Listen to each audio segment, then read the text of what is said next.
বন্ধু বান্ধৱীসকল, আজি আন এটি ভিডিঅ' আপোনালোকৰ মাজলৈ আগবঢ়াইছোঁ।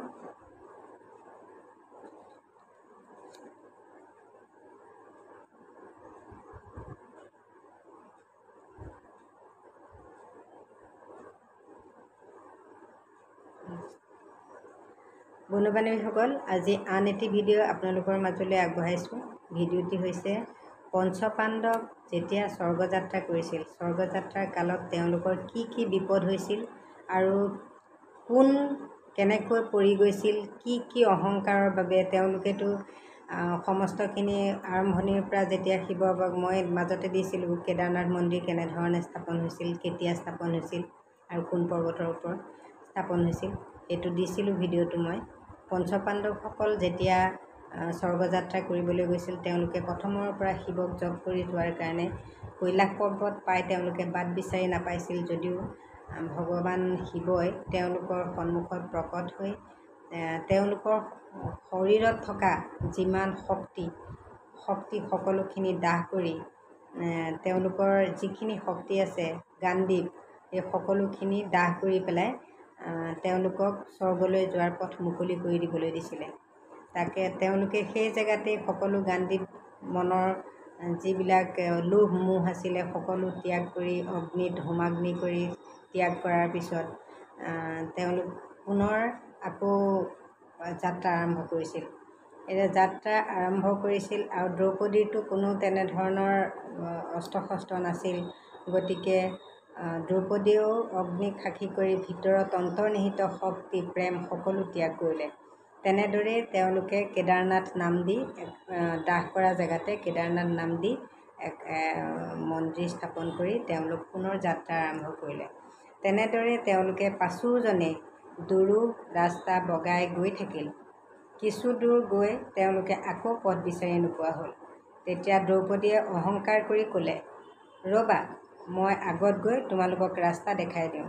সেইবুলি দ্ৰৌপদী আগলৈ আহি দুখোজমান যাওঁতে দ্ৰৌপদী তললৈ সৰি পৰি প্ৰাণ ত্যাগ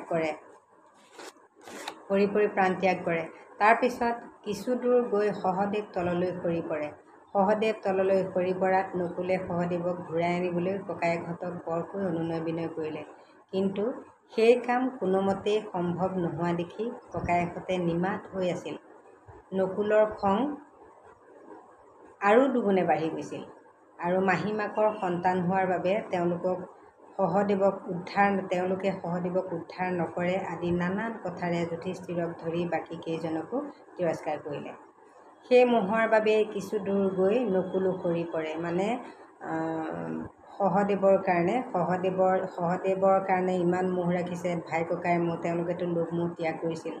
গতিকে লোভ মোহ ত্যাগ কৰাৰ পিছতো আকৌ ভায়েকৰ কাৰণে যে ইমানখিনি মোহ কৰিলে, সেই মোহতে কিছু দূৰ গৈ নকুলো সৰি পৰে। আকৌ কিছু দূৰ ওপৰলৈ গৈ থাকি হঠাতে বাট বিচাৰি নোপোৱা হ'ল। তেওঁলোকে সকলোৱে গাণ্ডীৱহে ত্যাগ কৰিছিল। অৰ্জুনে তেতিয়া অন্তৰ্নিহিত হৈ থকা ইচ্ছা শক্তিৰ দ্বাৰা অহংকাৰ কৰি পথ মোকলোৱাৰ কথা চিন্তা কৰি ইচ্ছাবান প্ৰয়োগ কৰিলে। তেওঁলোকে গাণ্ডীৱ আৰু যিমান আছিলে অন্তৰ্নিহিত মুখৰ শক্তিখিনি ত্যাগ কৰিছিলে, কিন্তু অন্তৰ্নিহিত হৈ থকা ইচ্ছা শক্তিৰ দ্বাৰা অহংকাৰ কৰি পথ মোকলোৱাৰ কথা চিন্তা কৰি ইচ্ছাবান প্ৰয়োগ কৰিলে।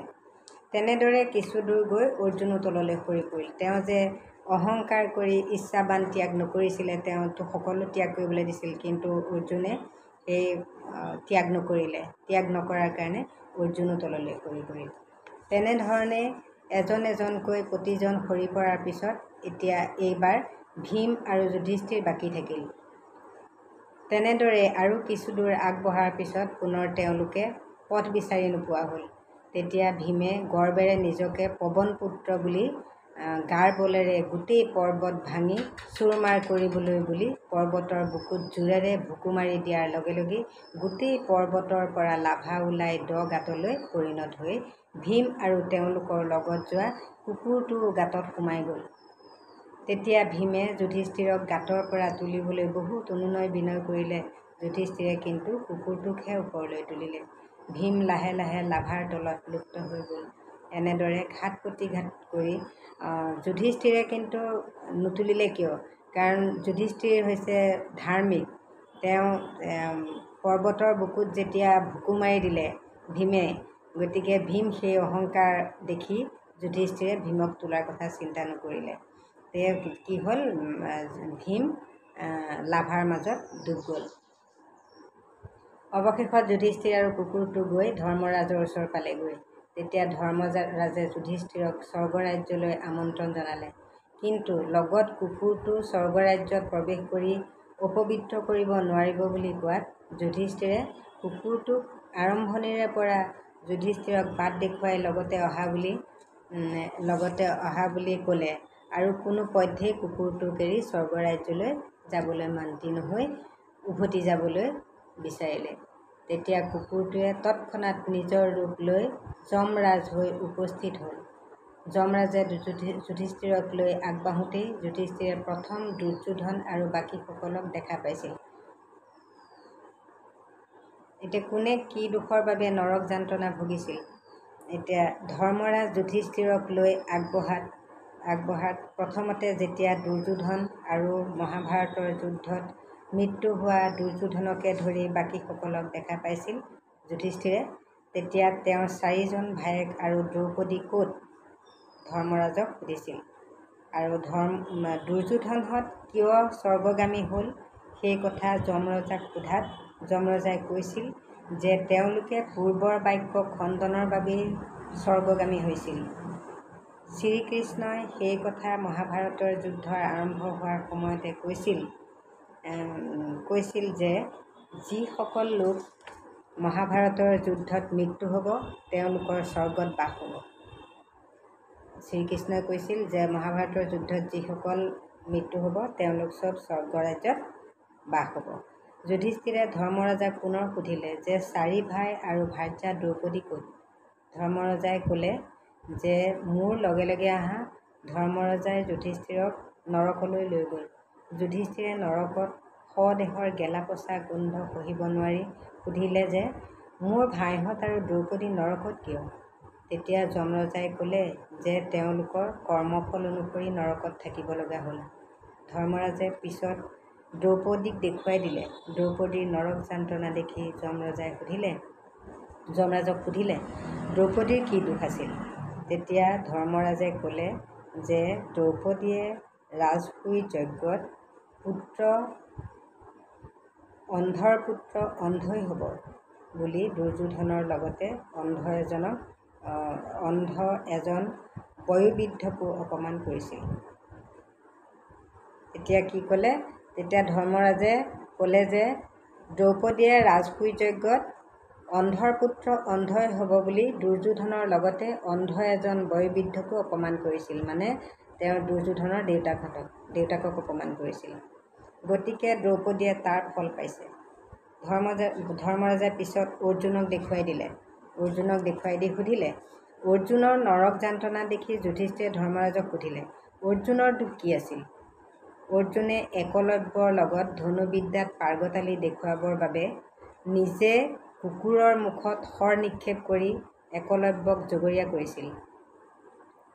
অহংকাৰ আৰু মিছা কথা কোৱাৰ এয়া পৰিণতি, যাৰ ফলত একলব্যই ধনুবিদ্যাই ত্যাগ কৰিছিল। তাৰপিছত ভীমৰ ওচৰলৈ গ'ল। ভীমক যেতিয়া গোটেই মানুহটোক দুফাল কৰি শাস্তি দি আছিল, তেতিয়া যুধিষ্ঠিৰে নিজেই গম পাইছিল যে জৰাসন্ধ বধ আৰু দুৰ্যোধনৰ উৰুভংগৰ বাবেই ভীমৰ এই দশা। যমৰাজে কথাটো গম পালে আৰু যুধিষ্ঠিৰলৈ চাই হাঁহিলে। পিছত নকুল আৰু সহদেৱৰ ওচৰলৈ যাবলৈ ক'লে, কিন্তু যুধিষ্ঠিৰে ক'লে যে তেওঁলোক মোৰ সন্তানৰ দৰে, গতিকে মই তেওঁলোকৰ যন্ত্ৰণা সহ্য কৰিব নোৱাৰিম। সেয়েহে তেওঁলোকৰ ওচৰলৈ যাবলৈ অমান্তি হ'ল। পিছত ধৰ্মৰাজে যুধিষ্ঠিৰক স্বৰ্গলৈ লগ ধৰিলে, কিন্তু যুধিষ্ঠিৰে ক'লে যে মোৰ ভাই য'ত থাকিব ময়ো ততেই থাকিম। কথা শুনি ধৰ্মৰাজে তাতেই এখন নতুন সৰগ ৰচনা কৰি পাণ্ডৱ, কৌৰৱ, দ্ৰৌপদী আৰু তেওঁলোকৰ যুদ্ধত হানি হোৱা পুত্ৰসকল, পিতা-মাতা সকলোকে দেখা পালে। এয়াই আছিল মহাভাৰতৰ কাহিনী। আৰু তেওঁলোকে কি কি যান্ত্ৰণা ভোগ কৰিবলগীয়া হৈছিল, কিয় ভোগ কৰিছিল এয়া যুধিষ্ঠিৰে দেখিছিল যে সকলোতকৈ জ্যেষ্ঠ ভাই কৰ্ণ ৰাজসিংহাসনত বহি আছিল। ইজনে সিজনক মৰমৰ বান্ধেৰে আলিংগন কৰি মহা সুখ পাইছিল সকলোৱে। যুধিষ্ঠিৰে কৃষ্ণক দেখা পালে। তেওঁলোকৰ আনন্দ ফূৰ্তি দেখা পাই কৃষ্ণই ক'লে, যদি সকলোৱে এনে মৰম চেনেহৰ বান্ধ খাই মিলিজুলি থাকিলহেঁতেন তেন্তে এনেকৈ নতুন এখন সৰগ ৰচনা কৰিব নালাগিলহেঁতেন। মৰতেই স্বৰ্গ ৰাজ্য হ'লহেঁতেন। গতিকে আজিৰ ভিডিঅ'টো ইমানতে সমাপ্ত কৰিলোঁ। নিশ্চয় শুনি ভাল পালে চাগৈ। নতুনকৈ অহাসকলে লাইক কমেণ্ট আৰু ছাবস্ক্ৰাইব এটা কৰি ল'ব। আৰু বহুত ধুনীয়া ভিডিঅ' এইটো আপোনালোকে শুনি ভাল পাব। গতিকে প্ৰথমৰ পৰা শেষলৈকে চাব বুলি মোৰ পূৰা বিশ্বাস থাকিল। আজিলৈ তেতিয়াহ'লে ভিডিঅ'টো ইমানতে এৰিছোঁ। নমস্কাৰ।